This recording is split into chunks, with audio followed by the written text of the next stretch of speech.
بسم الله الرحمن الرحيم. عن أنس رضي الله تعالى عنه قال قال رسول الله صلى الله عليه وسلم: حبب إلي الطيب والنساء وجعلت قرة عيني في الصلاة أو كما قال عليه الصلاة والسلام.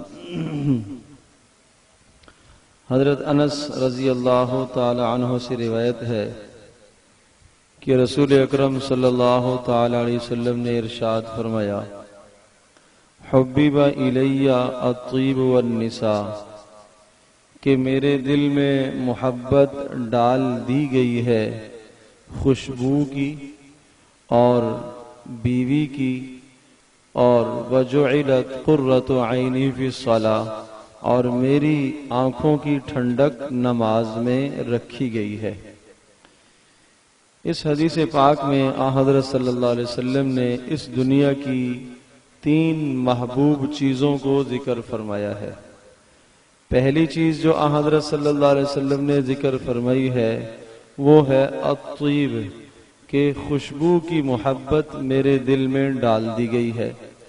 نبی اکرم صلی اللہ تعالی علیہ وسلم خوشبو کو پسند فرمایا کرتے تھے اور بدبو کو انتہائی ناپسند کیا کرتے تھے۔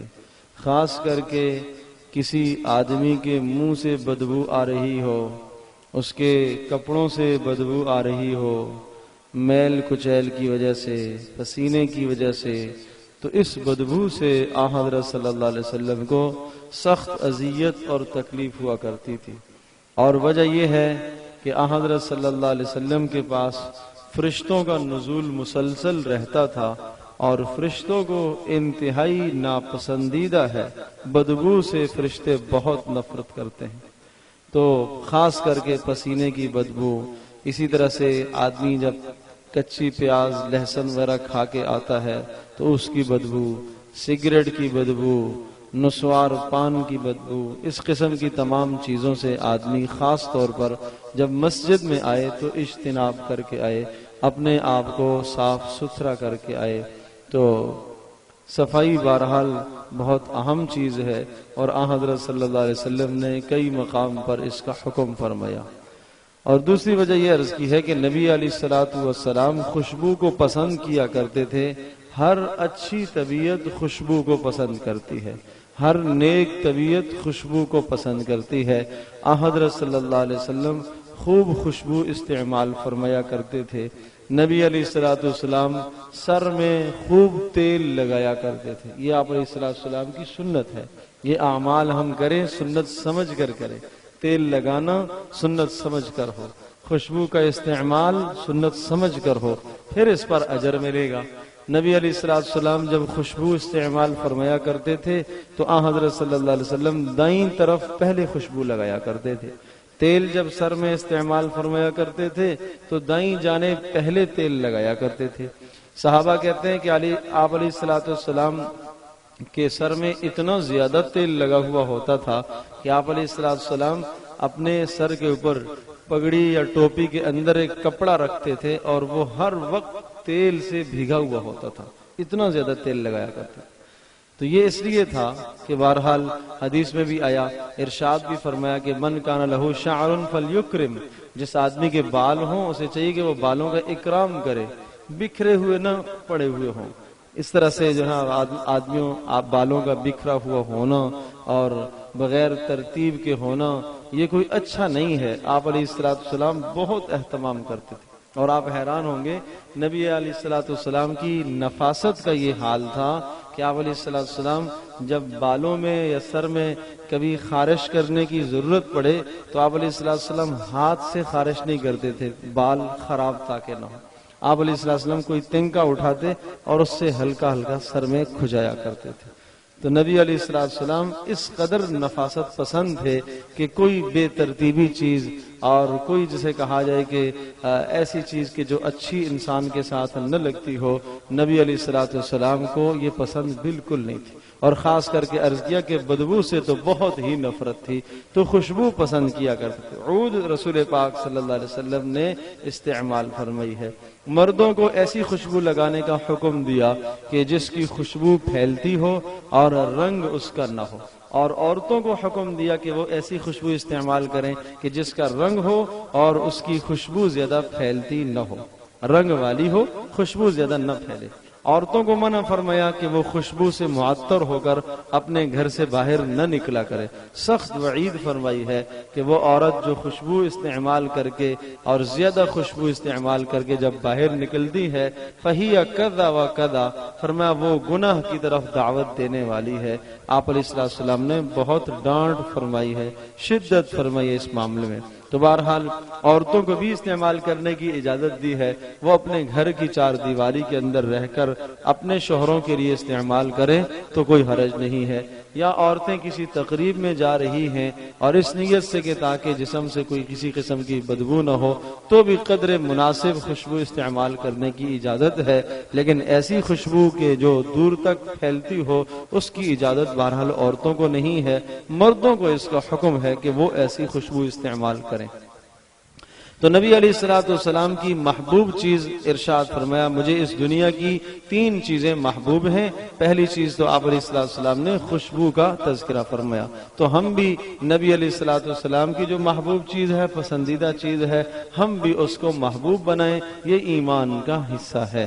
دوسری چیز رسول پاک صلی اللہ علیہ وسلم نے ارشاد فرمائی وہ ہے النساء، کہ نیک صالح بیوی وہ بھی مجھے پسند ہے، اس لیے کہ نیک صالح بیوی کی وجہ سے انسان کے ایمان کی حفاظت ہوتی ہے، آدمی کی عزت کی حفاظت ہوتی ہے۔ فرمایا ہن لباس لکم وانتم لباس لہن، جس طرح سے انسان لباس پہنتا ہے تو آدمی کا ستر چھپ جاتا ہے، اس طرح سے قرآن نے بیوی کو لباس کہا ہے، اس لیے لباس کہا کہ لباس سے انسان کو عزت ملتی ہے، اسی طرح سے انسان کو بیوی سے بھی عزت ملتی ہے۔ گویا کہ مرد کو عورت کا لباس بتایا اور عورت کو مرد کا لباس بتایا، دونوں ایک دوسرے کے لیے لباس ہیں۔ اور مفسرین نے ایک اور نقطہ بھی لکھا ہے کہ عورت کو لباس کیوں کہا گیا، اس لیے کہ لباس انسان کے جسم کے سب سے قریب ہوتا ہے، سب سے قریب ہے، آدمی کے جسم کے ساتھ مس ہو رہا ہوتا ہے، لگ رہا ہوتا ہے، تو اس لیے گویا کہ مرد اور عورت یعنی میاں بیوی کا آپس میں باہمی ایسا تعلق ہے اور اتنی قربت ہے، جس طرح سے انسان کے جسم کی لباس کے ساتھ قربت ہوتی ہے، اس طرح سے میاں بیوی کا باہمی تعلق ہے۔ یہی وجہ ہے کہ رسول پاک صلی اللہ علیہ وسلم نے خوب ازواج مطہرات کے حقوق ادا فرمائے۔ آپ علیہ السلام اپنی ازواج کے ساتھ انتہائی نرم گوشہ رکھا کرتے تھے، آپ علیہ السلام انتہائی سلجھی ہوئی بات کیا کرتے تھے۔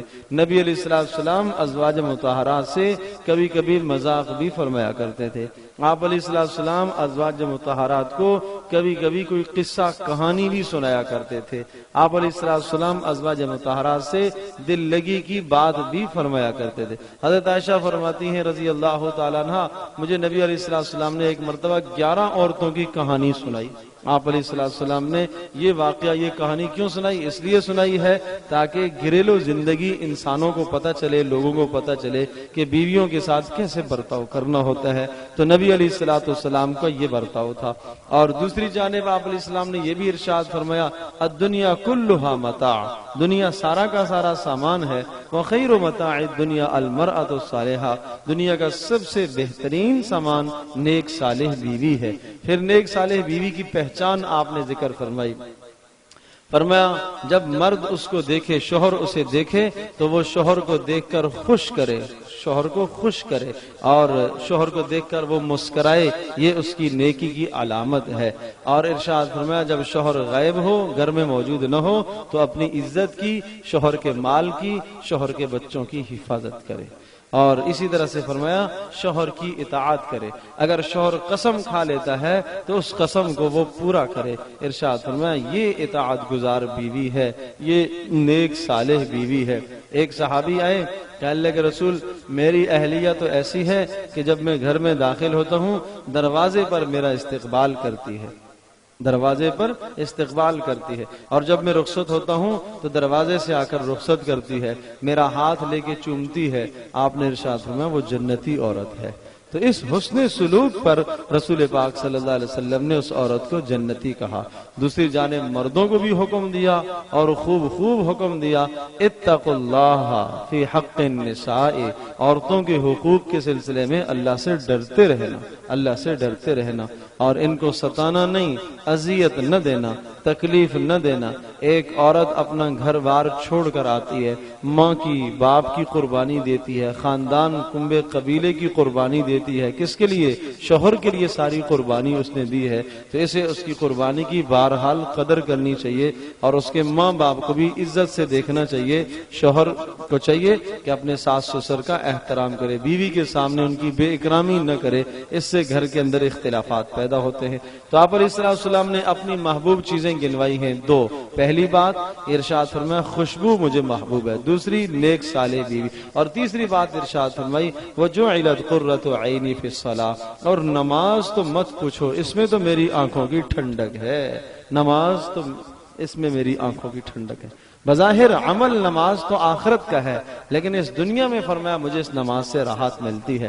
یہی وجہ ہے کہ آپ علیہ السلام جب نماز کا وقت ہوتا تو حضرت بلال سے کہتے ارحنا یا بلال، بلال کھڑے ہو جاؤ، ہمیں راحت پہنچاؤ، اذان دو اور ہمیں راحت پہنچاؤ، ہم نماز پڑھیں گے، نماز سے ہمیں راحت ملے گی۔ تو رسول پاک صلی اللہ علیہ وسلم کو نماز سے راحت ملا کرتی تھی۔ آپ علیہ السلام نے بہت زیادہ نماز کا اہتمام فرمایا، فرائض کا اہتمام بھی بہت تھا اور نوافل کا اہتمام بھی تھا، راتوں کا قیام بھی کیا کرتے تھے، اور خود بھی ارشاد فرمایا کہ دیکھو علیکم بقیام اللیل، رات کا قیام ضرور کیا کرو، تہجد کی نماز ضرور پڑھا کرو، فَإِنَّهُ دَأْبُ الصَّالِحِينَ، اس لیے کہ یہ نیک لوگوں کا شعار ہے، اور فرمایا وہ مُكَفِّرَةٌ لِلذُّنُوب، تمہارے گناہ اس سے صاف ہوں گے اور اس سے شیطان دور ہوگا۔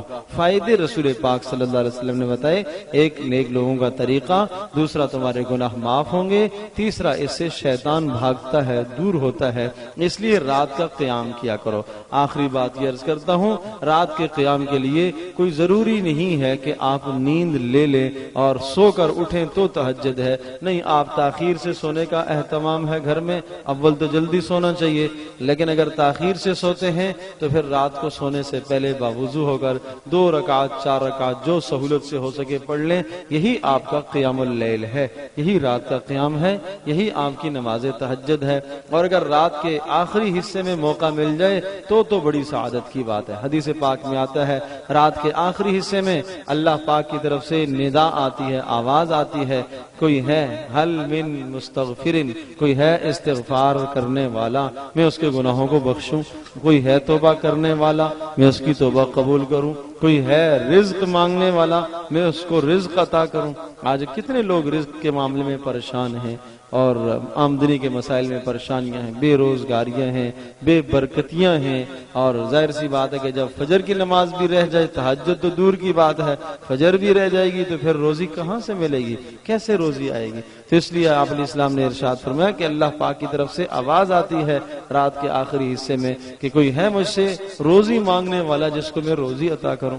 تو آپ علیہ السلام نے فرمایا کہ یہ 3 چیزیں مجھے محبوب ہیں، ایک خوشبو، اور دوسرا نیک صالح بیوی، اور تیسرا فرمایا نماز ہے، اور نماز میں تو میری آنکھوں کی ٹھنڈک ہے۔ اللہ پاک ہم سب کے لیے عمل کرنا آسان فرمائے۔